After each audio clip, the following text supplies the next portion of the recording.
सर्व धर्म समभावाची भाषा सध्या बोलणं हा सुद्धा गुन्हा झालाय. सगळ्या जाती धर्माची लोक एक राहतात हे सांगणं सुद्धा गुन्हा झालाय. दोन समाजाची किंवा सगळ्या समाजाची लोक एकत्र राहतात आणि ती गुण्यागोविंदानी नांदावीत हा संदेश देणं सुद्धा गुन्हा झालाय. अहो एवढंच काय, ज्या जातीत ज्या धर्मात आपण जन्माला आलो त्याच जाती धर्माच्या माणसांनी इतर धर्माला सन्मान देणं किंवा त्याच्याविषयी चांगलं बोलणं हा सुद्धा गुन्हा ठरतोय. याच्यापेक्षा वाईट गोष्ट काय? आणि हे आपल्या महाराष्ट्रात घडतंय, ज्या महाराष्ट्राला पुरोगामी महाराष्ट्र म्हणलं जातं, ज्या महाराष्ट्राला परिवर्तनवादी विज्ञानवादी महाराष्ट्र म्हणलं जातं आणि ज्या महाराष्ट्रातून संतांची परंपरा देशानं स्वीकारली, महापुरुषांचे विचार देशाने स्वीकारले, इथल्या स्वातंत्र्य सैनिकांनी जो लढा दिला तो देशाला सुद्धा अभिमानास्पद आहे. त्या महाराष्ट्रामध्ये आम्ही आज अभिव्यक्ती स्वातंत्र्य असणाऱ्या देशामध्ये सुद्धा बोलू शकत नाही, सांगू शकत नाही, मांडू शकत नाही. याच्यापेक्षा दुसरी दहशत ती कोणती? या प्रमुख मुद्द्यावर मित्रांनो चर्चा करायला मी आपल्या समोर आलेलो आहे. सर्वांना नमस्कार, सप्रेम जय जिजाऊ जय शिवराय. मी संतोष शिंदे.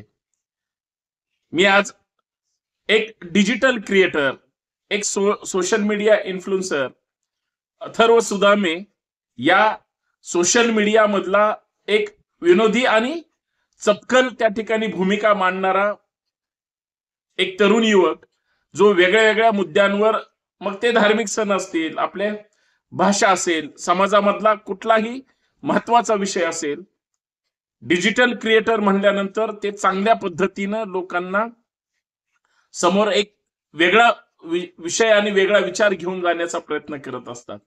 पण आज यात अथर्व सुदामेंनी, तो पुरोगामी जर कोणाला वाटत असेल तर तो अजिबात नाही.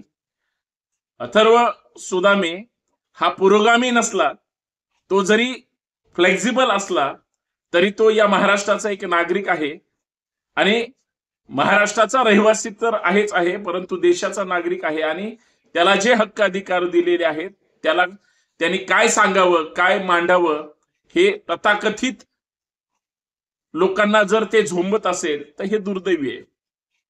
त्याच्या व्हिडिओच्या माध्यमातून उद्यापासून येणाऱ्या गणपती उत्सवावर त्यांनी एक साधं व्हिडिओतून भाष्य केलं होतं की गणपती मूर्ती बनवणारा एखादा मुस्लिम कलाकार ज्यावेळेस चांगल्या भावनेने कल्पकतेने ती मूर्ती घडवतो, तयार करतो आणि विक्रीला आणतो, त्यावेळेस त्या गणपतीच्या त्या रूपातले भाव, त्याच्यामध्ये असणारं ते तेज, त्यांच्या चेहऱ्यावरचं एक मांगल्य, हे टिपण्याचं काम तो करतोय. आणि एकमेकांना बोलत असताना त्याच कलाकाराचा, गणपती विकणाराचा लहान मुलगा तिथे येतो.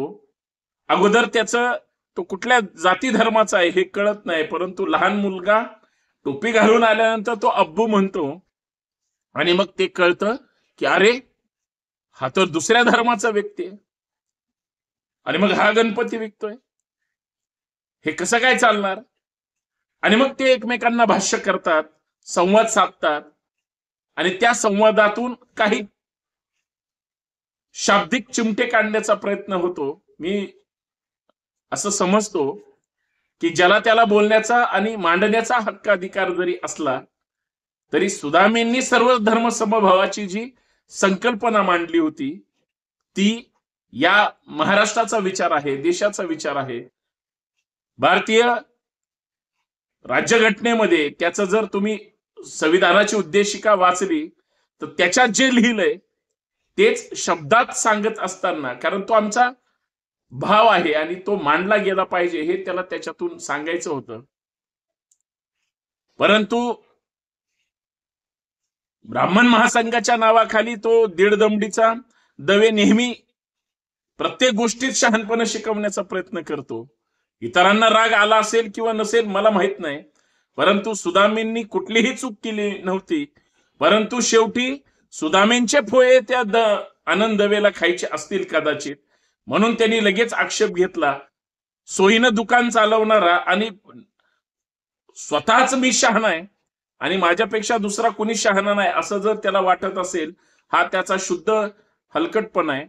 कारण या महाराष्ट्रामध्ये, पुण्यामध्ये सुद्धा जर सुदामे पुण्यातून ह्या सगळ्या गोष्टी मांडत असेल, अनेक पुणेकर म्हणून, मला सुद्धा ती व्हिडिओ एक चांगल्या पद्धतीने आवडली होती. आणि सगळ्यात महत्वाची दुसरी गोष्ट, चांगला संदेश देत असताना तुमच्या पोटात दुखायची काय गरज आहे?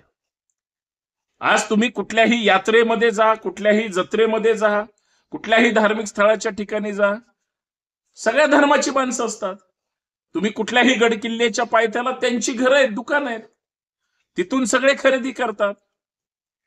मग तुम्हाला इतका धार्मिक द्वेष कशासाठी, की जे की तुम्हाला सुदामेची व्हिडिओ त्या ठिकाणी आवडली नाही, झटका बसला. सुदामेंच्या व्हिडिओ मधून सुदामेकडून अशी अपेक्षा कदाचित तथाकथित लोकांना नसावी, पण ती सुदामेंनी बनवली. काही गोष्टीमध्ये जर चांगल्या भूमिका कोण मांडत असेल तर त्याचं समर्थन करायला हरकत नाही. कदाचित तो त्या आयडियोलॉजीचा असो किंवा नसो. सुदामे त्या विचाराचा आहे की नाही मला माहित नाही, पण आतापर्यंतचे त्याचे व्हिडिओ तसेच आहेत अशातला काही भाग नाही. परंतु एक सोशल मीडिया इन्फ्लुएन्सर म्हणून किंवा एक डिजिटल क्रिएटर म्हणून नक्कीच मी त्याचं समर्थन करेल. कारण सोशल मीडिया इन्फ्लुएन्सर म्हणून आपल्या ज्या जबाबदाऱ्या असतात, आपण जे मांडायचं असतं ते, मला त्या एक युट्यूबर म्हणून सुद्धा मी या गोष्टीकडे सकारात्मक नजरेने पाहतो. परंतु काही लोक मनातच वाईट विकृत आणि विचार ठेवून ते त्या ठिकाणी भूमिका मांडत असतात.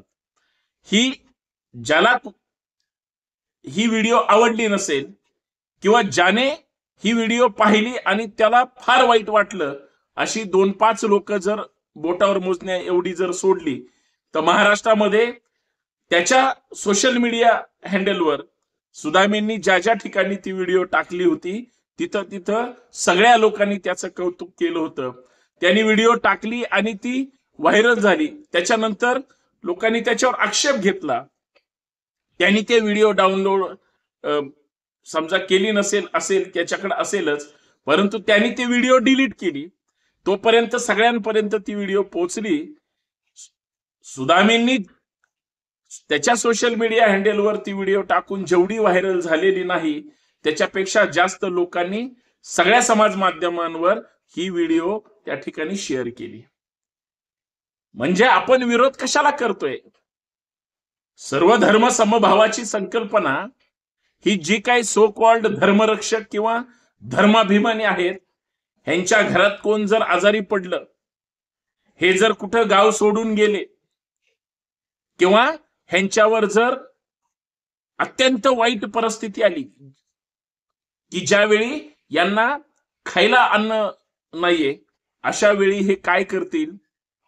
किंवा यांचा कुठं बरं वाईट झालं आणि तिथं मी जे सुरुवातीला सांगितलं की रक्ताची गरज पडली, तर ते काय एखाद्या व्यक्तीला तू कुठल्या जातीचा आहे, कुठल्या धर्माचा आहे हे विचारून त्या ठिकाणी त्याचं रक्त घेणार का? त्यावेळेस ह्यांना कुणाचंही काहीही चालेल. परंतु सोयीनं इकडे सर्व धर्म समभावाच्या संकल्पना मोडीत काढायच्या. ह्यांचं जे सो कॉल्ड हिंदू राष्ट्र आहे हे त्याच ब्राह्मणी विचारधारेचं आहे, ज्यांना फक्त त्यांचं वर्चस्व पाहिजे. परंतु आज समाज पुढे गेलाय, प्रगत झालाय, सगळं चांगलं वाईट त्याला कळतंय. तुम्ही म्हणजे धर्म आणि तुम्ही म्हणजे धर्मरक्षक असं होऊ शकत नाही. जो तो आपल्या धर्माचं आचरण, आपल्या धर्माच्या चालीरीती, आपला धर्म आणि आपण कसं राहायचं, कसं खायचं, कसं वागायचं हे प्रत्येकाला कळतं. पण जे सर्टिफिकेट वाटत फिरतात त्यांना हे सगळं काय करणार? कारण एखाद्याला टार्गेट करून किंवा एखाद्याच्या त्या कल्पकतेवर आक्षेप घेऊन तुम्ही तुमची मानसिकता त्या ठिकाणी दाखवताय किंवा तुमच्या बुरसटलेल्या विचाराला तुम्ही पुढे मांडण्याचा प्रयत्न करताय. पण मला नक्की विश्वास आहे की चांगले कंटेंट, लोकांचं मनोरंजनातून प्रबोधन झाल्याशिवाय समाज सुधारत नाही. सुदामेला आत्ता अडवून तुम्ही साध्य काहीच करणार नाही, पण सुदामेनी चांगलं केलं होतं अशी म्हणणारी हजारो लोक ज्यावेळेस पुढे येतील किंवा येत आहेत, ही गोष्ट सकारात्मक आहे. आणि हाच खरा महाराष्ट्राचा विचार आहे, जो ह्या दीडदमड्याच्या अनाजी पंतांच्या विचारधारेला तो परवडणारा नाही असं मला या ठिकाणी मांडावं लागेल. परंतु चांगलं वाईट स्वीकारण्याची, पाहण्याची, ऐकण्याची किंवा बोलण्याची तरी हिम्मत तुम्ही दाखवा किंवा तेवढी तसदी घ्या. कारण चांगलं या बाजूनं सुद्धा येईल आणि चांगलं त्या बाजूनं सुद्धा असेल. जे जे चांगलं करतात, मांडतात, लिहितात, बोलतात त्यांचं नेहमी समर्थन होतं. पण जे कुचक्या विचाराचे असतात, काही जणांचे मेंदू सडके, विकृत, घाणेरड्या आणि कुचक्या मानसिकतेचे असतात, त्यांच्या बुद्धीवर कधीच परिणाम पडत नाही, कारण ते अविचारी विचाराचे असतात असं मला या ठिकाणी ठाम मांडावं लागेल. जो जो चांगलं करेल तो तो आपला आणि त्याच्या सोबत राहणं हे आपलं काम आहे, एवढंच मला या ठिकाणी म्हणायचंय. अथर्व हा चुकलेला नाही, पण त्याने जे तयार केलं होतं ते समाज बदलणार आहे, एवढं मला या ठिकाणी सांगायला हरकत नाही. धन्यवाद. जय जिजाऊ, जय शिवराय. आणि हाच खरा महाराष्ट्राचा विचार आहे, हेच खरं पुणे आहे, हे लक्षात ठेवा. धन्यवाद. तुमचं काय मत आहे नक्की मला कमेंट करून सांगा, कारण बरं बोलण्यापेक्षा खरं बोललं गेलं पाहिजे. धन्यवाद.